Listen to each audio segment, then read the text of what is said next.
All right, welcome back to Horror of the Worlds, where we talk about all the things that make horror tick from history to present. I'm Stephen Miller, I'm Curtis Gerhardt. and today we're going to talk to you about one of my favorite subjects in horror, and that is killer clowns. Yes. So if you have a case of, oh boy, am I going to butcher this word quite often, chlorophoria? Yeah, Chlorophobia?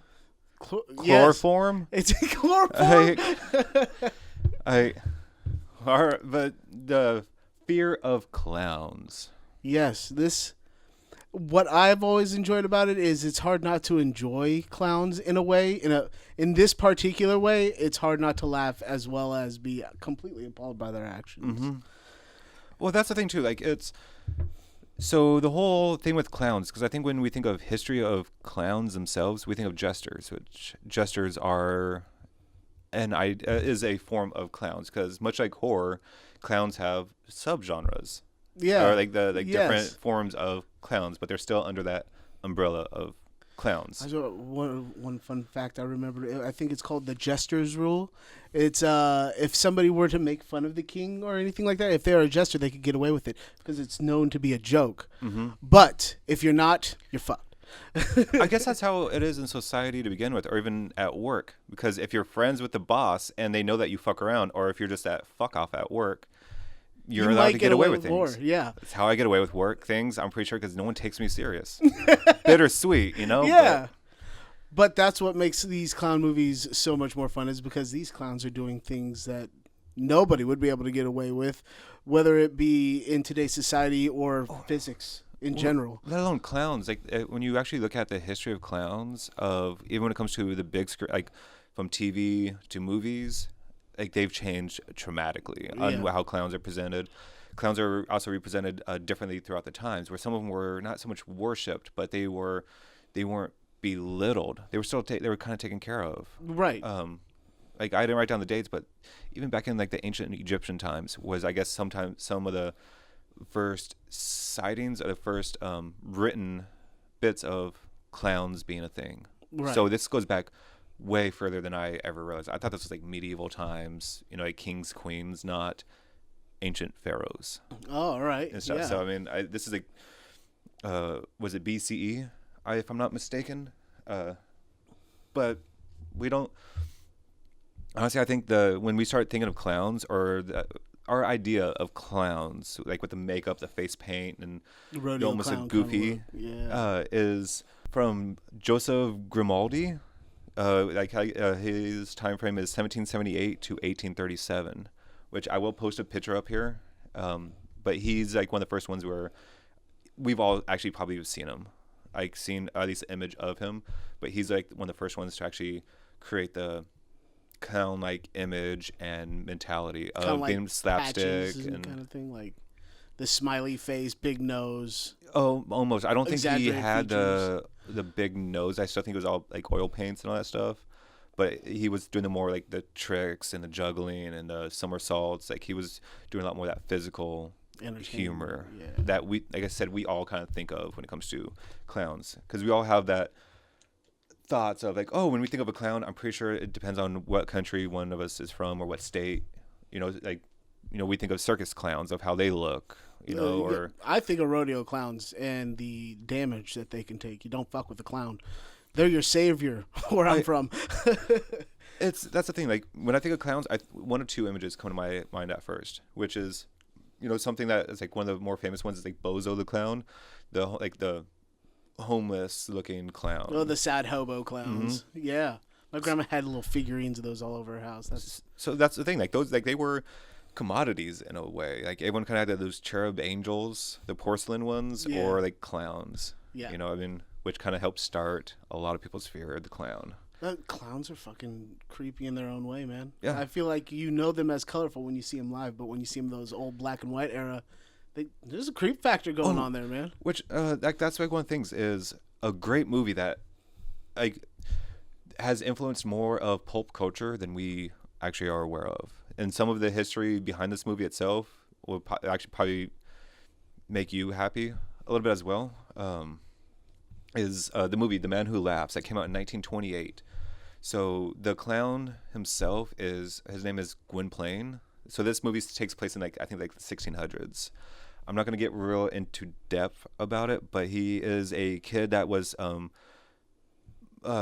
made disformed by a king. So he always looks like he's laughing, like he always has a big grin on his face. So whenever his father saw him, he was always felt like his son was laughing at him and stuff. But I mean, this movie brought me to almost tears. It made me watery-eyed so much. I mean, for a movie that's 100 years old, it is, and silent. So it is a silent movie. But it had such an impact. It played everything so incredibly well.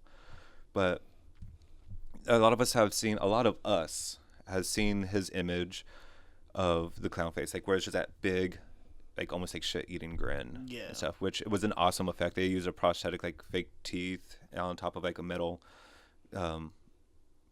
wires to kind of help him give him that big grin. But it's also because of that look, which gave Joker the look. DC's not surprised to hear that. So they put a lot of creep factor on the Joker. Every time they make him or remake him, they try to freak it out a little bit more each time. So I feel like if you like the Joker from DC or Joaquin Phoenix's Joker, I guess I'm not touching the second one. I haven't seen any of them, but you'll probably get a big reference, or this whole The Man Who Laughs, which is also based off of a book. I want to say the same title as well. It came out 2 years prior, but that was the thing. A lot of the movies back then, because they even said in this movie, clowns were looked down upon. They had that happy face on, but they were dying on the inside. Because everyone was just you're hiding behind the makeup, right? Which we all do. We all put on that mask. A lot of us put on that mask. If it's for work, relationships, social gatherings, going to Walmart or whatever. We kind of put on that face sometimes, where it's I just don't want to deal with a dumbass. So the reference I was kind of thinking about that before is I did not write down the actor's name that played Gwynplaine, but it was originally supposed to go to Lon Chaney. Oh, yes, that's fucking cool. So not his son Lon Chaney Jr. yet, which is the one that we all know, Lon Chaney Jr. I want to say probably more than Lon Chaney, just because of all the horror movies that he's played in as well. Lon Chaney did the same shit, but I guess there was some licensing issues and contracts and all this stuff, so that's why he didn't play that one. But he also played a movie that I have yet to watch, is He Who Gets Slapped, which is Lon Chaney starred in. Which, if you look into that movie also has a lot of iconic imagery that we've all probably seen as well, and sounds amazing. No, I think a lot of times when we think of clowns, we probably think of Krusty the Clown. Yeah, is one of the famous ones. Shit like that. Yeah, absolutely. There's I was talking about almost Emmett Kelly, that homeless looking clown. There's Patches and Bobo or whatever. Yeah. Captain Spaulding's a big one. Oh yeah. Everyone knows Captain Spaulding nowadays. One that I kind of think of as well is Red Skeleton. Oh, Red Skeleton's a great one. Which he wasn't so much always dressed up as a clown. He was a comedian that wanted to be seen as a clown. Right. But he was also a painter, or that painted a lot of clowns. In the same manner, you could think of people's actions, because when I think of clowns, it's hard not to think of people like the Marx Brothers or Charlie Chaplin, who put a lot of that physical comedy into play, not just because of the era of films being made, but, I mean, the Marx Brothers in particular had clown-like features with their hair and things like that. So yeah, clowns. They're everywhere. That's the thing. You go from the time frame where clowns were more laughed at, and you saw the horror behind them, and then I don't know. I kind of felt around the timeline of this man that he was only active for about 8 years. Killed, I think it was 33. Yeah, something like that. 33 people. But a pretty famous clown also went by, his name was Pogo the Clown, also known as the Duke John. Oh wait, wrong John Wayne. Wrong John Wayne. Wait. John Wayne Gacy. Yeah, he definitely kind of hid behind. He definitely hid behind the face, because he used that pretty much as a front. It's how he gained his. He felt like he was kind of almost. Yeah, like he was kind of be able to get behind the curtains in a way. Yeah, in a sick way. He knew the governor and all kinds of shit because of his charity work and things like that. So it's almost like he was hiding in plain sight. Yeah. And he was everybody's favorite. At that time frame, you probably invited that motherfucker into your house to do your kid's birthday party or some shit like that. Yeah. Just to find out later on that he had people's teenage children hidden underneath his fucking basement floor. And I think that's like one of the things too. Like it's possibly would have never happened if things were a little bit more open and okay back in Chicago, because his dad was very classic 1940s father, where it was like men are men, women are women. That's it. Like there's no like any other gender. Like you have to like a female, you have to like a male. Right. And he had to hide behind a face. And yes. Like otherwise he was beaten and stuff. Which literally had, and it sucks. Metaphorically had to hide behind a face. Yeah. So I think that possibly helped him make his decisions. Yeah. Unfortunately, just that anger. I'm not saying that's the reason. I'm not saying because he was gay is why. It's just like he had to hide who he was. Like he couldn't be happy. It brought him to a breaking point. Yeah, which we all have. Whatever. It happens. Just usually people don't go on a murder spree. Hopefully. This motherfucker did. Yes. One of the creepiest paintings to this day, in my opinion, of a clown. Like, I'm a big fan of Dr. Roxo, the rock and roll clown from Metalocalypse, the clown that absolutely loves cocaine. But the painting of Pogo the Clown, the painting of Pogo the Clown is still creepy as fuck, man. Yeah. I mean, like Gacy has had movies made off of him, like direct movies. I think it was like Patches. You have Pogo. You have Gacy itself that are direct representation of horror movies off of some real life events. Right. I mean, he is very prolific in that sense. Like, thankfully, he was put down in '94, I think it was. Yeah. But I feel like he's probably one of the most famous clowns that happened in real life. In real life, yeah. Well, on a more nefarious note, anyway. I mean, you have plenty of others. I feel like Patches was a clown that was definitely well known, and Red Skeleton, like you said, mm-hmm. But when you're talking about years and years past, like, you're only knowing that because you have a thing for clowns, not because everybody knows who John Wayne Gacy is. Or at least know of him. Yeah, I mean, and the clown face that he put on. There was like even direct references. I think even, was it the Freak Show season of American Horror Story? I want to say that clown was loosely based off of John Wayne Gacy, if I'm not mistaken.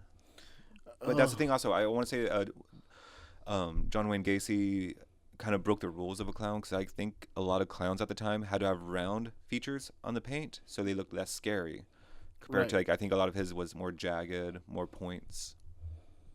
But so, fun fact, there is a National Clown Association, like a World Clown Association. You could go in there, you could file yourself as a clown and all that stuff, and you get to, like, trademark your look and shit like that from the colors that you use and all that shit. I just thought that was interesting, and I just had to wonder if John Wayne Gacy did that shit. And I've heard clown school is incredibly hard to get into. It sounds weird that's a very hard thing to get into. Fuck you, Harvard Clown School. Have you tried that? Right. But at the same time, though, Steve-O could do it. Yeah, well, he was probably fucked up for all of it. Yeah.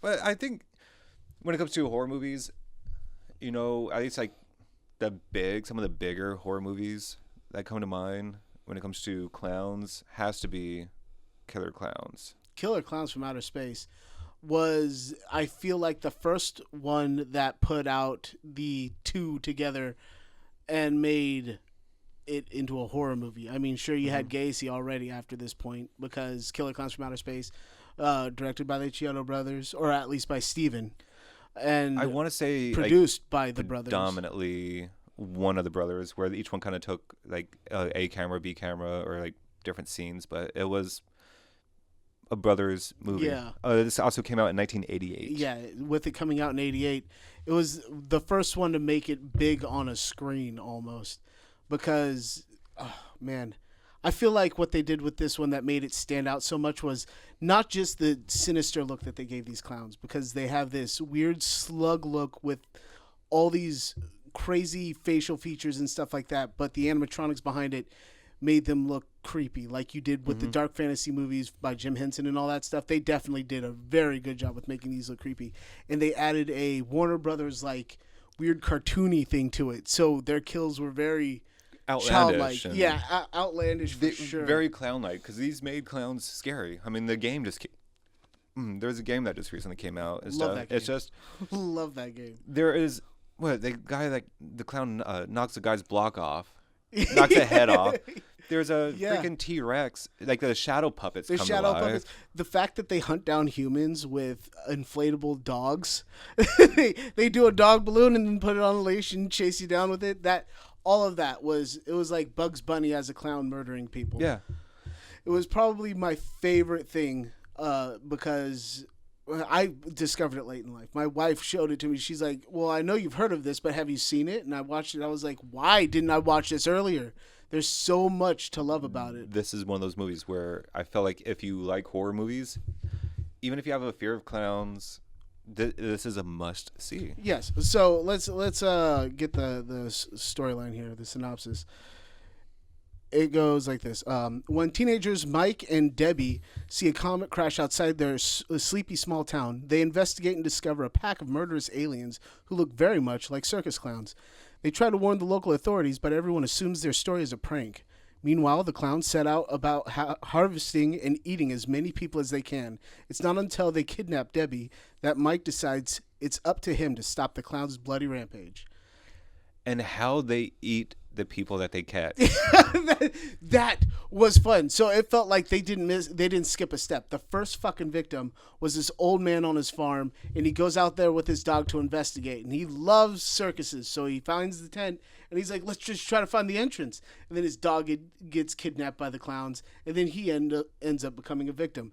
And the first cotton candy cocoon that Debbie and Mike open up just so happens to be the old man, and if you look in the background you see a smaller one, and that's supposed to be his fucking dog.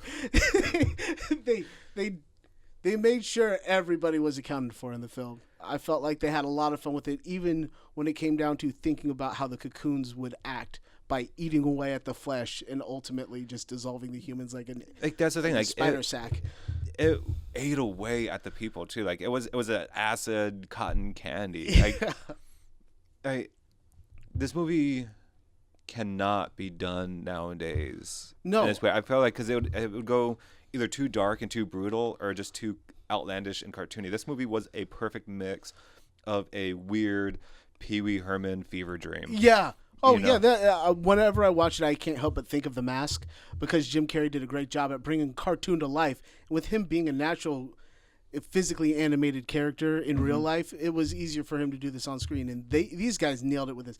The cotton candy gun, the popcorn having its whole fucking mysterious, diabolical scheme from the get-go. Like, they made you want to think about what the fuck is it the popcorn does. Honestly, one thing I'm really kind of curious about this movie I'm kind of like, why is this all of a sudden becoming so marketable? I don't know either. And why did it take so long?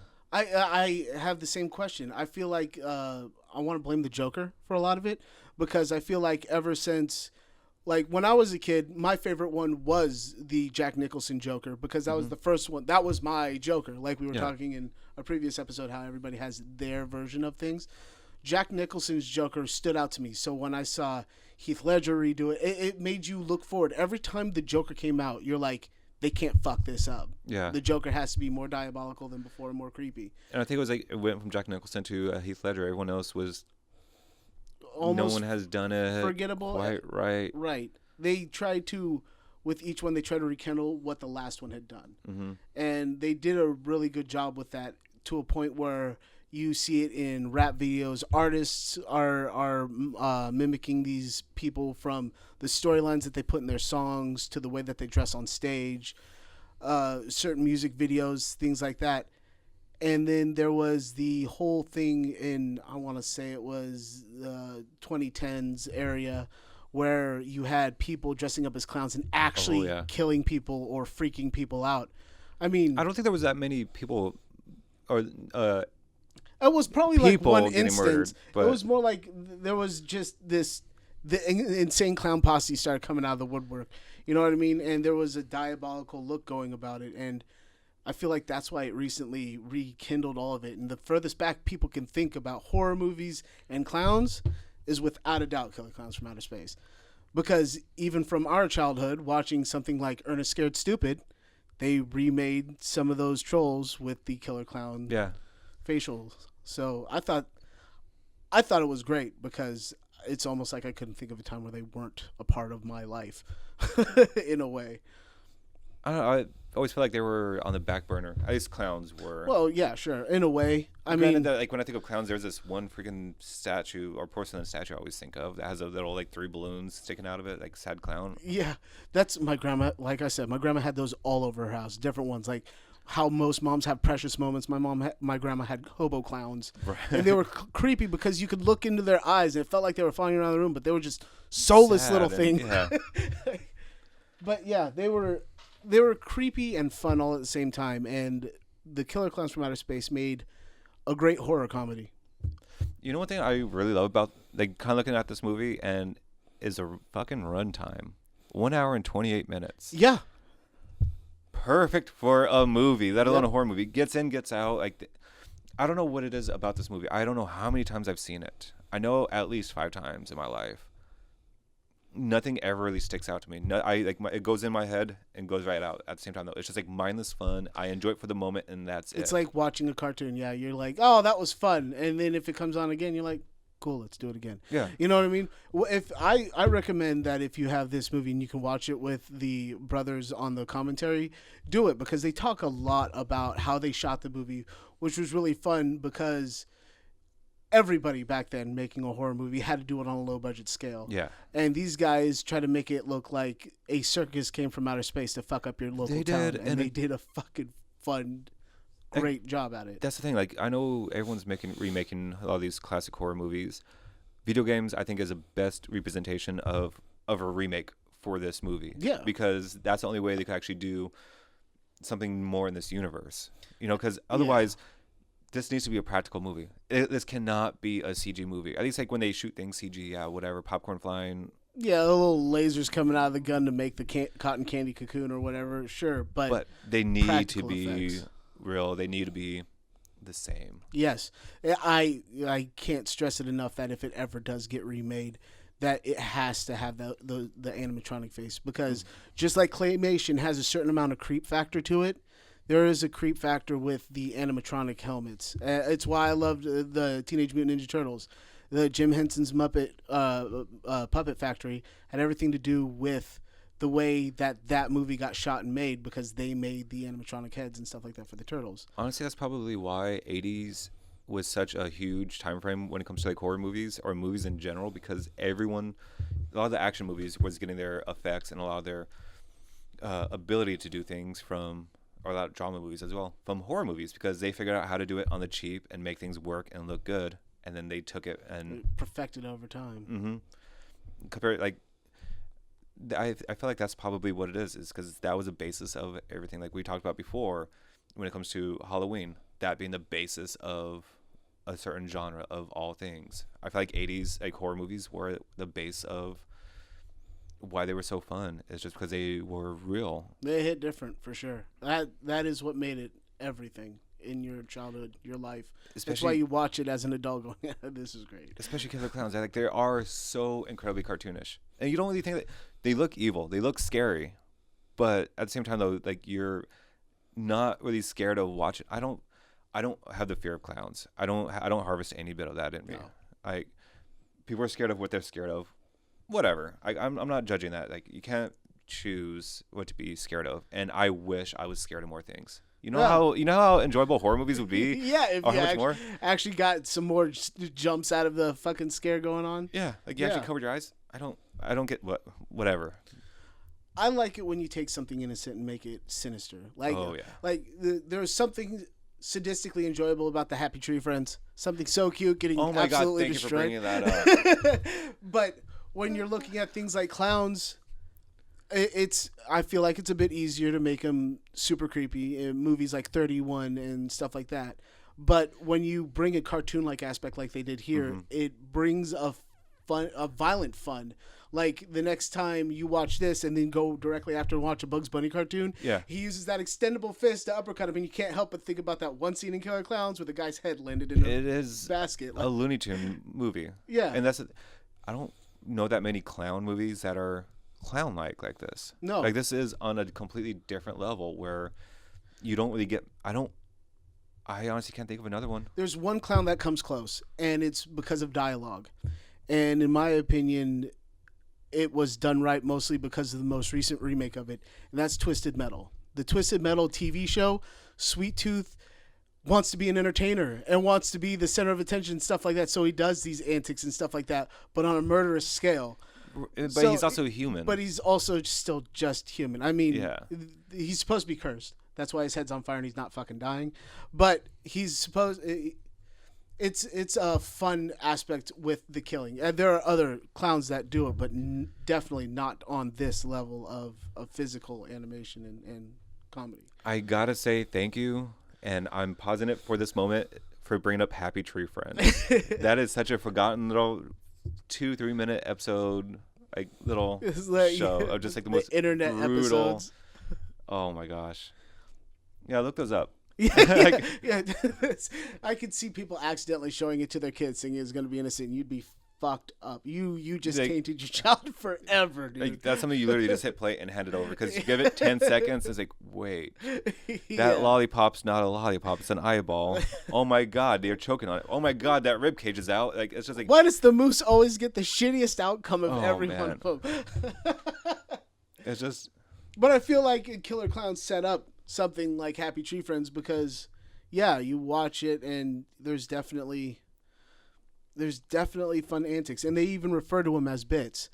And it's upsetting that they didn't have the funding if they had the funding, their comedic bits would have gone so much further. I'm sure of it. I almost kind of felt like it's one of those things, because it's like the woulda, coulda, shoulda. Like, if they had more money, would this movie been better or worse? Because they might have put more effort into it, but sometimes these movies are so perfect for how gritty and how like bad they are in certain senses. Not bad as in bad, but this one in particular, I felt like nailed it on every level, because it's got a nostalgia that even your parents can resonate with because of the cartoon antics. Mm-hmm. So when you watch it, you're reminded of a lot of cartoons. You're reminded of a lot of puppet shows and things like that, and at the same time still giving something new and fresh. This is a great movie of showing that this movie would not have existed if it wasn't for what was going on in horror genre in the 80s. Oh yeah. Like thankfully for the 80s horror, it helped give birth to this movie. Yeah, they could be as fucking crazy as they wanted to. Mm-hmm. And they went as far as they possibly could. They actually made them scary. It was a scary movie. Oh yeah. Like, it wasn't a playful, funny movie. Like, it was a genuinely scary. They did their damnedest to paint it in a very serious tone. I mean, compared to like another movie called It, that came out in 1990, which they, at least with Pennywise in this movie, they made him creepy. Tim Curry, like, for me, Tim Curry is always Pennywise, or Pennywise is always Tim Curry, I should say, in my head.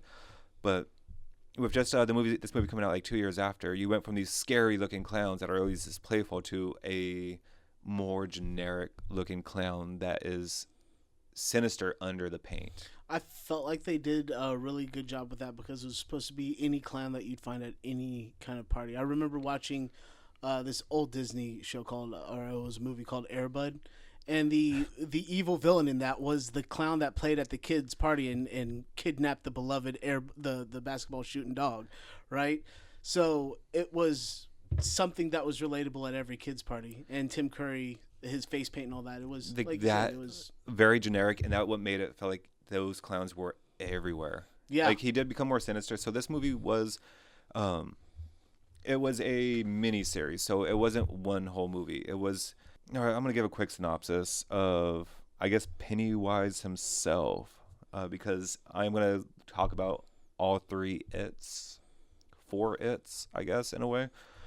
Depending on how you watched it, yeah. Like, all of it. Like, I guess if you want to look at it, 5 It's, and how, oh my gosh. It is crazy. Pennywise, the dancing clown, also known as It or Bob Gray, is the main antagonist in Stephen King's 1986 horror novel It. The character feeds on psychological fear of his victims through the manipulation, illusions, and hallucinations. For hundreds of years, he tormented the citizens of Derry, manipulating the town to ignore his presence and becoming a giant turtle at the very end. I added that last part because that last part is true in the book. So I think that's one of the reasons why Tim Curry's It, the original one, is as scary as it is, because like we just said, clown, though that type of clown is everywhere at that time. It was the hair for me. I mean, like, you have the basic features that were then a little bit more freaky when you added things like sharp teeth or the glowing eyes and things like that. And the two simple things, instantly creepy. Yeah, instantly creepy because the hair, the nose, and that fucking paint around his mouth. Like, it just fucking weird. So like I said, it was a 2-part miniseries. So you had kind of like the predominantly kid one, like chapter 1, and like with the new It's, and then the other one where it became more the adult orientated. So this was 192 minutes, about 3 hours and 12 minutes. So that's a long ass movie. Right? Yeah, that's the original movie. But when you look at it, the book was at least an audiobook is a 45-hour listen to. It's a motherfuckers like this thing. Yeah, so it's when you kind of think about it, the movie was kind of doomed from the start. Even the chapter 1 and chapter 2 that came out later on, because it's kind of hard to get a 45 hours of a book into a couple hours of a movie. Right. You know, so I mean, you have It chapter 1 that was a 2 hour 12-minute long movie. Chapter 2, which was a 2 hour 49-minute movie. So I mean, you have, what is that, 5 freaking like 8 5 6 7 8. You have like 8 hours of the same clown terrorizing children. Which personally I think that Tim Curry's is still scarier than Bill Skarsgård's. I feel like there are moments, you're right when it comes to just the basic look, in my opinion. There are certain points where the newer It was more scary, but it was only because of what we can do with technology today. Like there was the part where you, in the new one, where you hear him stomp up and the footsteps gets closer, and then he just bursts out. Like, that actually made me shit just a little.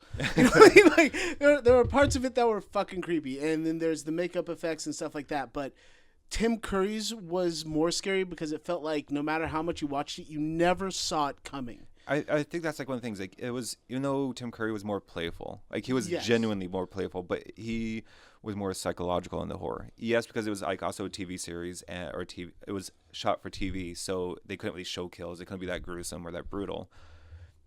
Compared to It chapter 1 and chapter 2, where being in the movies, you know, they could show the gore, they could show the blood, they could show the grossness of it, the actual reality of it all.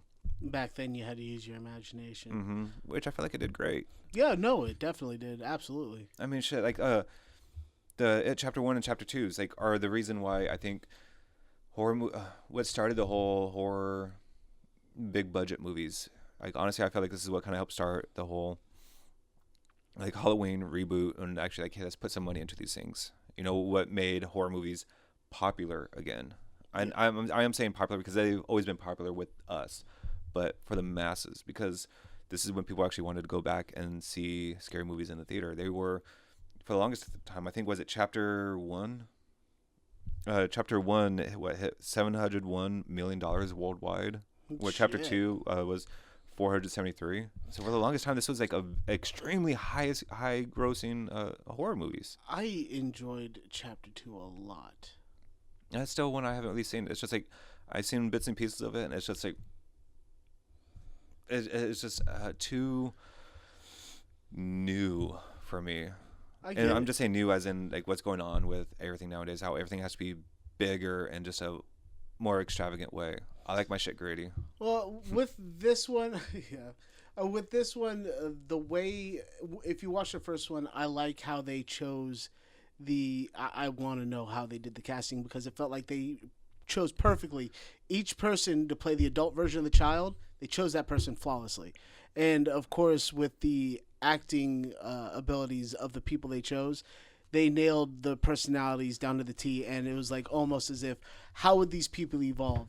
I want to say that I can't remember all of them. My favorite character is can't remember his name, but in the newer one, he ends up becoming a comedian, and that's played by Bill Hader, and he is fucking hilarious. I love him in general. And so the fact that they made his shit talking younger self into a comedian was hilarious, but it was almost like it was a tip of the hat to the original, because I feel like in the first one, that character wasn't necessarily a shit talker but brave, and then when he got older, I want to say he owned a company of some sort, and that company was owned by John Ritter. John Ritter was the guy of that. So it was almost like they were like, this guy became a comedian, but the guy that played the original character in the first version of it with Tim Curry was actually a big time comedian. And he was okay. I see what you're getting at now. Yeah, right. And I can't remember who all was in the first one, because it was the kids in the first one were all stars that we know today. I want to say Seth Green was one of them. That's the thing. Like, I almost kind of feel like each movie, like Tim Curry's and Bill Skarsgård's, they each have at least one kid and one adult that was huge. You got Seth Green as a kid and Tim Curry's, and you have John Ritter. Both huge people. I freaking love both of them.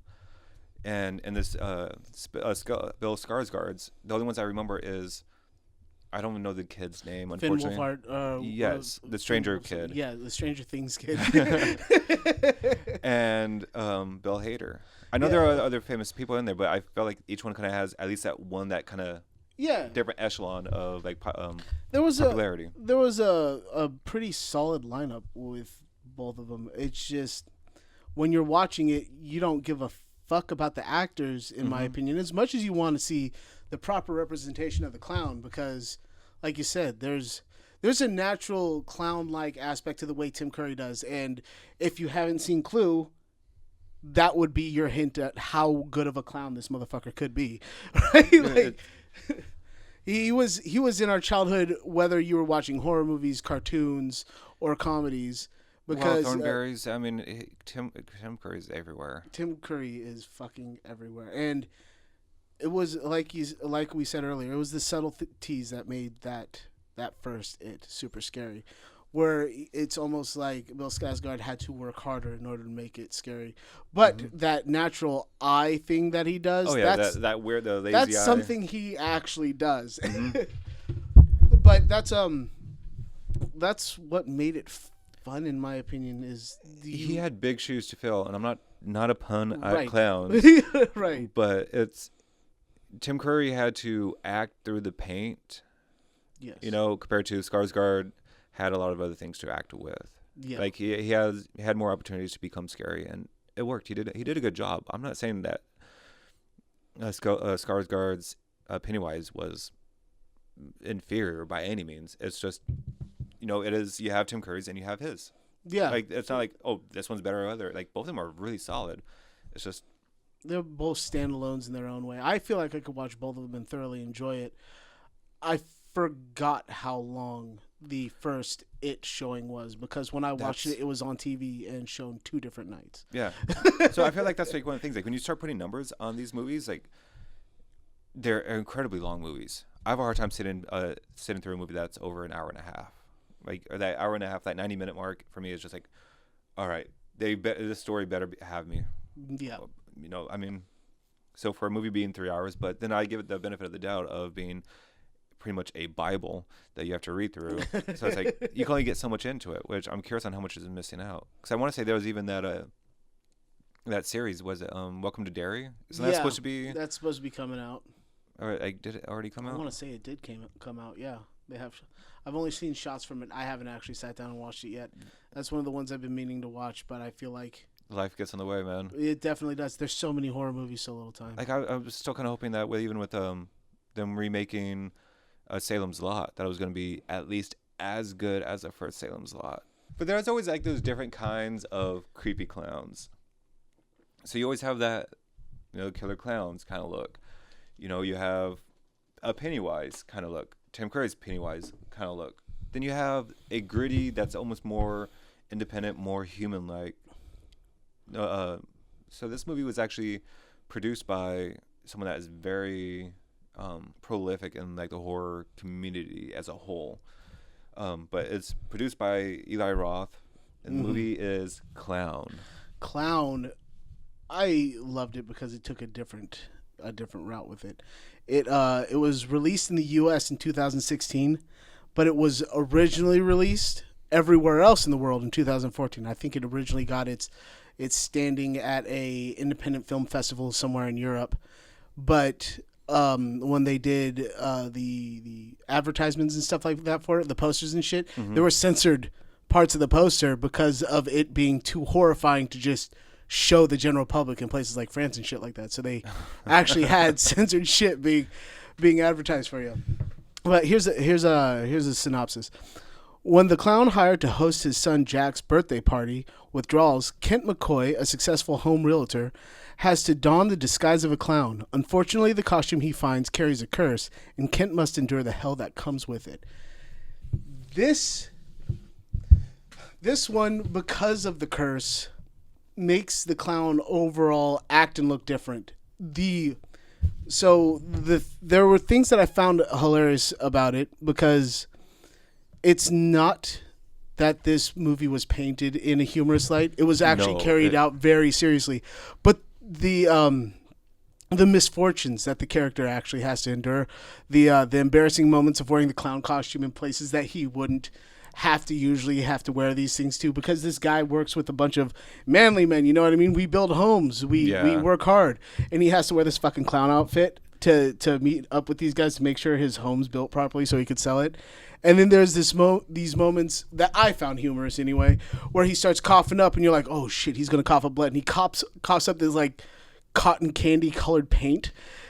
And there's even a moment where he tries to end his own life because it's getting carried away, and the splatter of paint all over the wall. I laughed. You shouldn't laugh at suicide, but that shit was kind of fucking funny. That's the thing that was so great about this movie, is it, as dark and gritty as it was still funny. Yeah, it was. They try to follow through with the ominous tones and shit like that after the humorous. You know, like what would you do if you're stuck as a clown? Because I mean, that's the whole thing. Like, it took me way too long to watch this movie. If you have not seen Clown, go watch this movie. It's streaming almost everywhere. It is directed by John Watts, produced by Eli Roth. In my opinion, when I watch this movie, I can't help but think of Eli Roth, because as a human being, he seems to be a character of sorts, and it felt like a little bit of his character, like in these more serious moments, still being humorous. It's definitely his style, in my opinion. No, I could definitely see that. Like, honestly, one of the things I kind of got, because I love this actor, because he's almost everywhere that you watch a movie, I feel like he's there.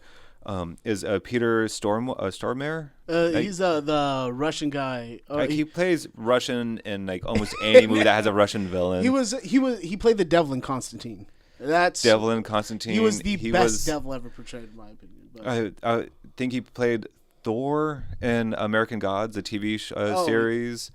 Like, he's everywhere. Like, if you watch any of Till Lindeman's music videos, or like the Lindemann, like, he's usually has a part in it as well. Like, he's the crazy Russian astronaut in Armageddon. He's always insane to a point, and in this one, like, wasn't he like the cousin of like the guy that John Wick killed in the first movie or something like that? Yeah. Like, he's even in John Wick. Like, he is everywhere. This guy's everywhere. I was actually surprised to see him in this film. I feel like he's probably the most popular face that's in this film. I think that the husband and wife later on were in Law and Order. They were in episodes of Law and Order. But knowing that, I can't help but think of Law and Order with the way this movie was shot. It has the dark, ominous tones, the dark lighting, and all that stuff. They carry out a level of seriousness throughout this whole movie, but still, throughout those dark moments, try to paint some humor in there, and it's fucking weird to me. It's kind of weird that this movie almost feels like a biopic. Yeah. You know, like, because you are following this guy's torment of just being stuck as a clown. Not being able to kill himself, not being able to take the clown suit off. The longer and longer that they had the nose on, like, ripped the nose off. Like literally, that was the bit of comedy. The dog eats the nose, and then the dog itself starts to become a demonic clown. Like, what the fuck, man? Nobody's safe from this.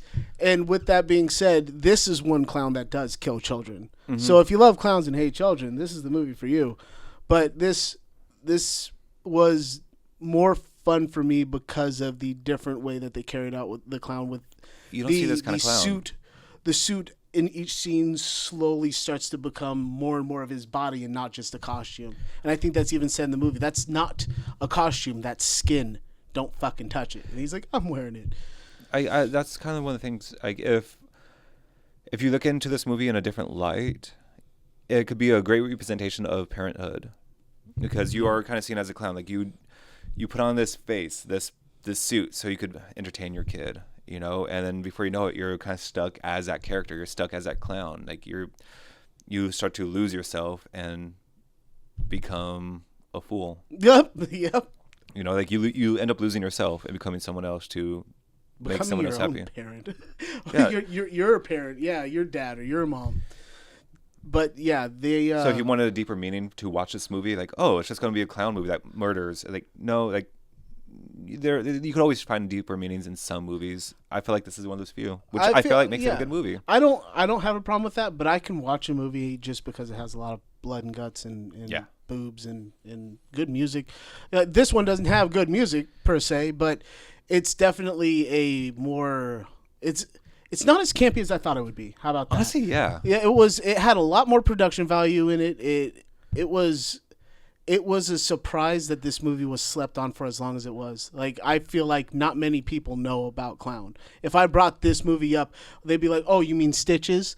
Or, you know, something else. They would have seen this thumbnail of the title of the screen or something like that, because that's what I've known this movie. I've seen this movie on Netflix. I've seen it every streaming service I've had. Like, oh, I need to watch this movie. I put it in my queue. I never watched that movie. Browse past it, yeah. Yeah, but it's like we've all seen that the icon, that trailer, the thumbnail. Yeah. Which is great, because it is a very simple, just a image of a clown, which you don't really realize it's a clown per se. It's a demon. Yeah. It's a demon clown. That's what made it more. And the demon looks fucking badass too. Demon looks like badass. I know we kind of ruined the movie. I mean, that's kind of almost what we do here. We ruin the movies. But that's fine. Yeah, I feel like I don't think we do a good enough job at ruining the movies. Go out there, watch it, ruin it for yourself. It's well, that's one thing. I kind of hope that we entice you to watch a movie, or not enough, or maybe like, oh, that's movie, like whatever, you know, or like, wow, those guys are horrible at describing the movie, or at least the guy on the right is horrible at describing the movie. Like, he doesn't do it justice. But you know what? I made you watch that movie because of how bad I said it, and you got to prove me wrong. Prove me more wrong. Follow us, subscribe to us. Follow or subscribe. One of us. Clown never really kind of went anywhere, unfortunately. It has its following. I don't want to call it a cult following, because I feel like very few people have seen it. More people need to see that movie. Mm-hmm. Much how people dress up as Bill Skarsgård's Pennywise. That's taking off more and more. Usually, I feel like the only 2, maybe 3 clowns that people dress up as is like Captain Spaulding, Pennywise. In the horror community, yeah. Like, I mean, would you go to any of the cons? Not to say ICP doesn't have their own horror community, because I feel like they definitely watch horror movies. They definitely put that in there, but I feel like, yeah, they're definitely not the ones that are as worshipped, I guess, in the clown community. Not nowadays. Yeah. I know there was a period of time. But yeah, other than Pennywise and possibly Captain Spaulding, I always see at cons, you always have at least one Art the Clown. Yes. He is a banana at the metal concerts. There is always one. That speaks through horn. And if you know that reference, you know that reference.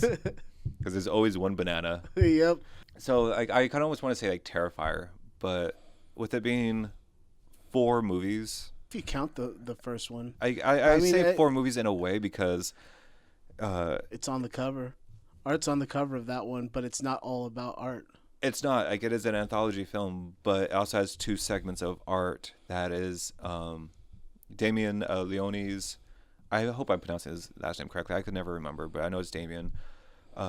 So he has The Ninth Circle. That was his first short film of Art the Clown that came out in 2008. And then part of a Terrifier.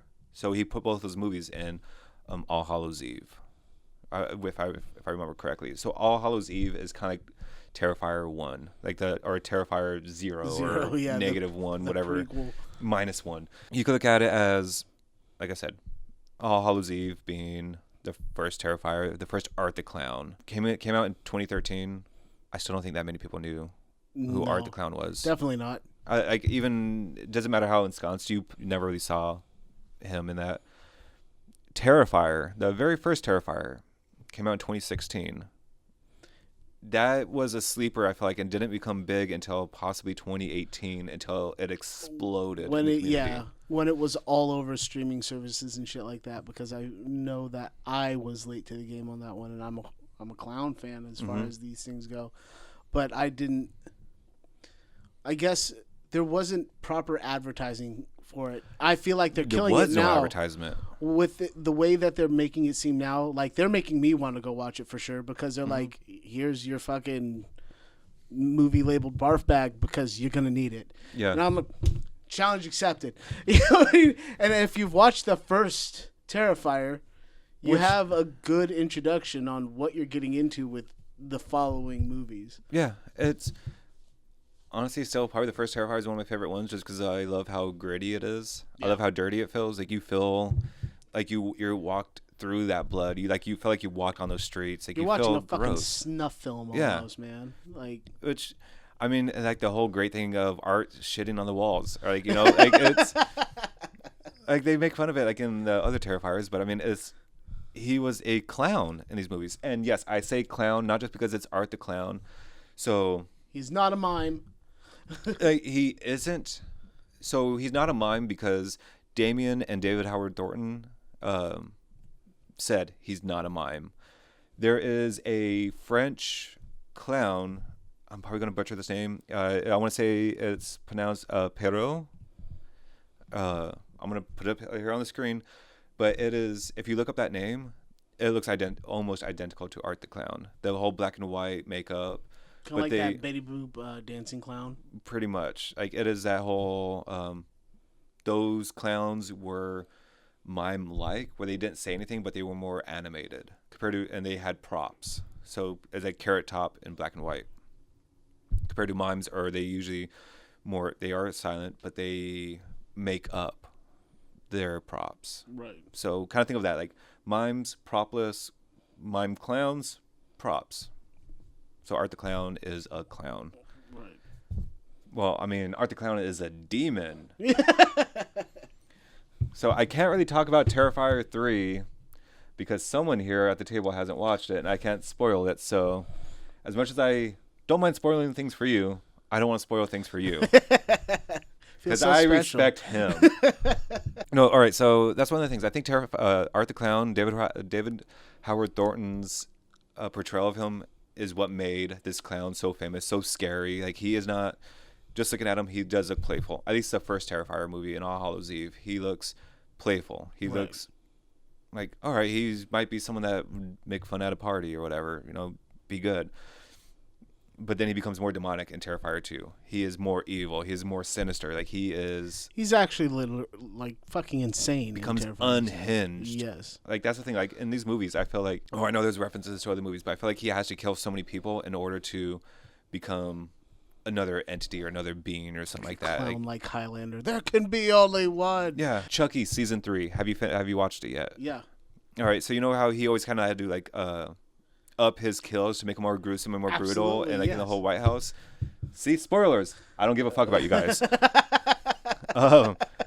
So you had that. I feel like I wouldn't be surprised if that's where he starts taking Art the Clown. Is like he just had to up the ante and get so many kills under his belt in more and more gruesome ways in order to be something. Yeah. You think? And I'm not spoiling it. I'm not spoiling. That's not like a spoil towards like Terrifier 3. Like, I'm kind of curious if Terrifier 4 is just like. You think they're gonna put him like in space? Dude, I would love to see Art in space. I feel like that's the rule, right? If it goes on too long, you got to put the fucking character in space. But I don't feel like they're at that level yet. He already said that he's gonna Number 4 is a finale. Like, Oh, this is is it? it. All right. I'm curious on what number 4 is going to be. Like, my opinion, Terrifier 3 is not a good movie. For one reason, is I feel like you have to watch Terrifier 2 to understand and like Terrifier 3. And for me, if you have to watch another movie to enjoy another movie, that's not a good movie. If a movie can't stand on its own, doesn't make it good movie. I feel like with that being said, Terrifier 2 is kind of the same thing because in the first one, doesn't he suffer the head blow? And that kind of sets up for how the second one picks up. I guess so, like on that end, but they kind of pick up right there. They literally pick like, up where you don't it's need to almost know, like they did the same day filming. Like, you don't need to know who he killed or anything on that one night. There's no history with it. Compared to, you have Sienna, that was played by Lauren Lavera, which Lavera is not her actual last name. I guess she chose that name because it was more easier to pronounce than her actual last name. You have her, she's a connective tissue from Terrifier 2 and Terrifier 3, and I'm assuming possibly Terrifier 4, because, yeah, spoiler, she does not die in Terrifier 3. I'm okay spoiling that one. I mean, that's fine. I still can't wait to see the gore and guts. I feel like when you see it, I can hear about certain scenes. They're like the so-and-so scene from Terrifier 3. I'm like, I'm going to be looking for that one. There is a scene I really want to spoil in Terrifier 3, but for those that have seen Terrifier 3, we finally got our comeuppings. And you can take that however you want, but that's the thing. Terrifier 3 is fun. Like, it is a Terrifier movie. It's just blood and guts, pointless fucking killing and all that stuff.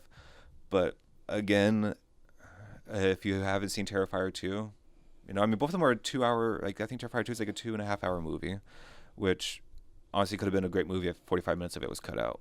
I could guarantee Terrifier 2 would have been a bigger, well, not even a bigger hit. I felt like it would have been more clean if things were just kind of cut out and have the theatrical cut and then the director's cut. Almost kind of same with Terrifier 3. I feel like there's a lot of necessary fat in there to make it a Terrifier movie, but a lot of stuff that could get taken out to make it a little bit more trim and a little bit more enjoyable in a way. It was almost like they had like some experimental stages with filming and stuff like that. Like, well, what if he did this? Well, he didn't need to do that, but it was fun in practice. Terrifier 2 had a lot more of that in it. Like, I will admit on that one. I don't want to sound like I'm poo-pooing on this because, I mean, I'm not really trying to talk shit about Terrifier. It's just your opinion about it, right? I mean, yeah. I think all the Terrifiers so far that I've seen are fantastic. And I can't wait to see every single fucking one. I can't wait to see number 4. I'm thoroughly interested in it because, I mean, it's... How are they going to outdo it? They literally have said that each one of them has outdone the next.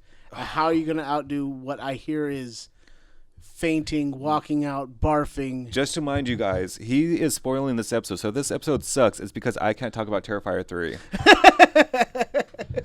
But yeah, no, they do kind of up the ante a lot of the times. I don't feel like they really upped it as much as I would like them to have in Terrifier 3. Going where they went in the third one, they could potentially go really, really, really far in number 4 if they allow it. Because with this movie making as much money as it has been making, I hope they just say, let's go for broke. Let's just throw every dollar into Terrifier 4. If it's our last one, like, if we lose money, we're bankrupt for the rest of our lives.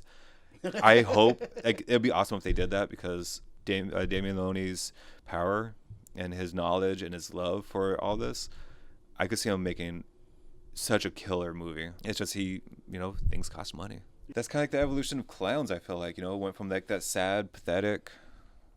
I mean, Art the Clown was kind of sad and pathetic in a way until someone made fun of him, and then he just like, fuck you for making fun. Yeah. Yeah, no, I can agree with that. I've always liked clowns because they're just fucking weird. No, they're scary. To me, they were creepy. Not scary, not like it's like, oh, what the fuck? But it wasn't necessarily like I'm terrified of them. And that's definitely what made all of these movies. That's what made these my favorite clowns. I could definitely see why people love and also fear clowns. It's a lot of...